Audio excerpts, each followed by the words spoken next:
વાડજની એક જ્વેલર્સની દુકાનમાં ચોરીનો બનાવ સામે આવ્યો હતો। ગ્રાહકના સ્વાંગમાં એક મહિલા અને બે પુરુષો જ્વેલર્સની દુકાનમાં આવી વેપારીની નજર ચૂકવી ચોરીની ઘટનાને અંજામ આપ્યો હતો।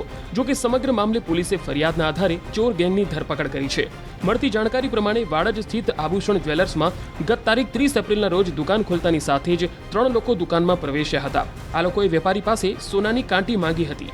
જો કે તે બતાવતા સમયે વેપારીનું ધ્યાન ન હોય ત્યારે 1.5 લાખ રૂપિયાથી વધુની કિંમતના સોનાના દાગીનાની ચોરીને અંજામ આપ્યો હતો।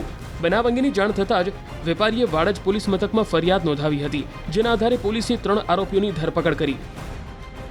સવારમાં માલ આયા એ વખતે બતાવ્યો હતો અને એને મારી નજર ચૂક કરી અને એ વસ્તુ બન્યો અને અમે માલ કાઢીને પછી મેળવીએ સ્ટોક। એ વખતે એ વસ્તુ ના મળે એટલે એ વસ્તુ મળી નહીં। પછી અમે તપાસ કર્યા પછી એટલે કે વસ્તુ ના મળી એમને બતાવી હતી મેં જે વસ્તુ એ વસ્તુ હતી નહીં અંદર, એટલે એના અનુસંધાનમાં પછી ચેક કર્યા પછી ખ્યાલ આવે।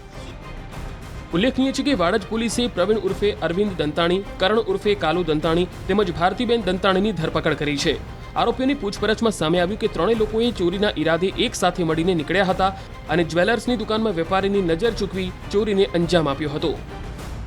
વાડજ પોલીસ સ્ટેશન વિસ્તારમાં વિજયનગર પાસે આભૂષણ જ્વેલર્સના નામથી જ એક સોના ચાંદીના વ્યવસાય કરતા હોય તેમને ગઈ તારીખ 30 એપ્રિલ 2024ના રોજ સવારે 10:30 વાગ્યાની આસપાસ પોતાની દુકાન ખોલેલી।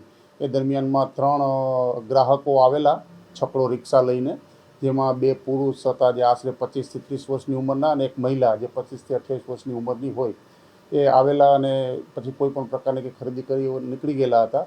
એ દરમિયાનમાં 2-3 દિવસ પછી જે આમના માલિક જે છે ફરિયાદી અતુલભાઈ શંકરલાલ શાહ એ પોતાના દુકાનનો સ્ટોક મેળ કરતા હતા। એ દરમિયાનમાં જે 36 સોનાની કાંટી જે પહેરવાની હતી જે મળી આવતી ન હતી એ ફરીથી એમના દુકાનમાં કામ કરતા એમના બીજા મિત્ર કલ્પેશભાઈ શાહને પૂછ્યું, તેમના દીકરાને પૂછ્યું, પણ સ્ટોક મેળ ન થતાં દુકાનના સીસીટીવી કેમેરા અને બધાનું જોઈ અને 3 તારીખના રોજ એમને એવું જાણવા મળેલું કે આ દુકાનમાંથી આ પ્રકારના વર્ણનવાળી 2 પુરુષ અને એક મહિલા જે સોનાના કાંટાનું જે આખું પેકેટ હતું એ છેરવી ચોરી કરીને લઈ ગયેલ છે।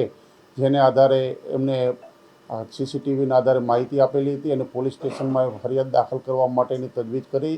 ગઈ તારીખ 4/5/2024ના કલાક 20:45 વાગે આ અતુલભાઈ શંકરલાલ શાહની ફરિયાદને આધારે 2 વર્ણનવાળા પુરુષ તેમજ મહિલા વિરુદ્ધ દુકાનની અંદર ચોરીનો ગુનો દાખલ કરવામાં આવેલો હતો અને આ કામના પોલીસ ઇન્સ્પેક્ટર સીજી જોશીએ તેમના સર્વેલન્સ કોડમાં કામ કરતા પોલીસ સબ ઇન્સ્પેક્ટર GR આલ તેમજ એમના સ્ટાફના ડાયાભાઈ તેમજ અન્ય જે પોલીસ કર્મચારી નરેન્દ્રભાઈ, રાયસિંગભાઈ આ બંનેની ટીમ દ્વારા તેમના જે ટેકનિકલ સર્વેલન્સના આધારે આશરે 30 થી 40 જેટલા આજુબાજુના સીસીટીવી કેમેરા તપાસવામાં આવેલા અને સીસીટીવી તેમજ હ્યુમન ઇન્ટેલિજન્સની મદદથી એક છકડો રિક્ષા લઈને આવેલાની વિગત જાણવા મળેલી। એ સીસીટીવીમાં છકડો રિક્ષાના નંબરને આધારે એમના માલિકની પૂછપરછ કરતાં એમને કહેલું કે આ છકડો રિક્ષા છે જે ભાડે કરનાર 2 હતા, પ્રવીણભાઈ કિશનભાઈ દંતાણી તેમજ કરણભાઈ દંતાણી અને સાથે આવેલ જે ભારતીબેન દંતાણી 3 આવેલા હતા।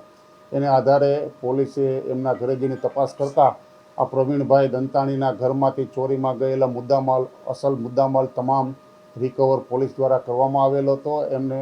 અને આ કામના પ્રવીણભાઈને અને કરણ દંતાણીને બંનેને ગઈકાલે 23:55 વાગે ધોરણસર અટક કરેલા અને ભારતીબેન દંતાણીને પણ આજ રોજ કલાક 11 વાગે અટક કરેલા હતા।